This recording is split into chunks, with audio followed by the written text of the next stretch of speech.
Hello everyone, this is Mumbo here, welcome back, and today we're going to be taking a look at something really quite awesome, and that is this ultimate armor stand selector. Now what this allows you to do is pick a set of armor from the selection that you can see in front of you. You can store up to 7 different armor stands inside this machine, and it all works extremely well as being a lot of fun to use, so let's take a closer look.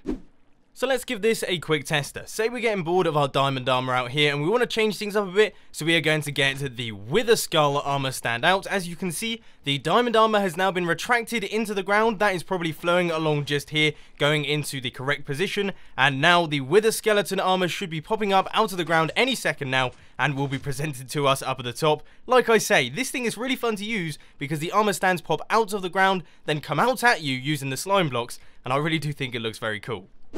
On the face of it, this may all seem very simple. You hit a button, the original armor stand is dropped down into the ground, and then the new one is brought back up. But if we take a look at the redstone, you may notice that there's actually quite a lot of the stuff. Now one of the main problems here is that you have to make sure that this armor stand makes it back into the correct position so that it can be requested once again. So say for example we wanted to get ourselves some iron armor. As you can see, this armor stand drops down into the water stream and continues on to this end position, which is where it stays. It then activates this tripwire which pushes out this block, meaning that no other armor stands can fall into this position, and while that happens you can see that the armor stand has actually been dropped down into this water stream and has been pushed upwards by these slime blocks so that it can be put onto the surface, ready for us to look at.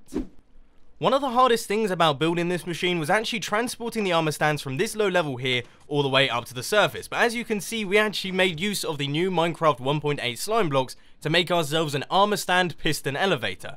Now that's something that I've never really had to deal with before, and it took quite a lot of different timing circuits and experimentation to make it work, but I really think that's an awesome feature, and you might see that popping up in a few of my builds in the future. Now unfortunately, due to the size of this thing, I'm not going to be doing a tutorial on it simply because it is far too big, and also it is just a little bit silly considering all it does is switch around armor stands. But I thought it was nice, and I thought you might want to see it, and of course if you do want to take a closer look at all of the redstone behind it, then there will be a world download down in the description that you can check out for yourselves. But anyway, ladies and gentlemen, that is all I've got time for today. I hope that you enjoyed this video. If you did, please be sure to hit that like button. If you really loved it, then make sure to subscribe. But thanks for watching guys, this has been Mumbo, and I'm out. I'll see you later.